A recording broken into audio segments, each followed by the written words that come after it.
Hello বন্ধুরা, good afternoon. তো বন্ধুরা, আজকে আমার জন্মদিন। তোমরা আমাকে অনেকে উইশ করেছো, তো তোমাদের অনেক অনেক ধন্যবাদ। তো আজকে আমার জন্মদিনের উপলক্ষে আমার শাশুড়ি মা আমাকে আজকে রান্না করে খাওয়াবে। তো চলো আমার জন্য কী কী রান্না করেছে তোমাদের সাথে শেয়ার করি। তো ফার্স্টেই দেখাই, এখানে মা রান্না করেছে পায়েস। আমার পায়েস খেতে খুবই ভালো লাগে, আর আমি যখন বাপের বাড়িতে থাকতাম আমার মাও আমার জন্য পায়েস রান্না করতো, তাই আমার শাশুড়ি মা আমার জন্য পায়েস রান্না করেছে। আর এখানে আছে হচ্ছে পটল ভাজা, আলু ভাজা আর কুমড়ো শাকের চচ্চড়ি করেছে। আর এখানে আছে আমের চাটনি, আরও আছে বন্ধুরা।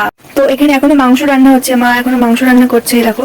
আর একটু বাকি, আমার চিকেন কষা খেতে খুবই ভালো লাগে, তাই মা বললো আজকে তোমার পছন্দের মতো সব রান্না বান্না হবে। তো আমি বললাম তিনজনে যখন বাড়িতে আছি বেশি কিছু রান্না করার দরকার নেই, অল্প রান্না করতে। তো দেখো এই যে মাংস হচ্ছে, আর একটু এই দেখো কি সুন্দর কালারটা, কি সুন্দর টেস্টি হবে খুব। আমার শাশুড়ি মায়ের রান্না খুব ভালো খেতে। মাকে বললাম যে আমার চিকেন কষা খুব খেতে খুবই ভালো লাগে, তাই এই যে আমাকে চিকেন কষা দিয়েছে। এই যে বন্ধুরা, এটা হচ্ছে আজকে আমার জন্মদিন উপলক্ষে আমার শাশুড়ি মা আমাকে খাওয়াচ্ছে। তো তোমাদের এই ভিডিওটি কেমন লাগলো অবশ্যই আমাকে কমেন্টে জানিও। তো বন্ধুরা, বাই বাই।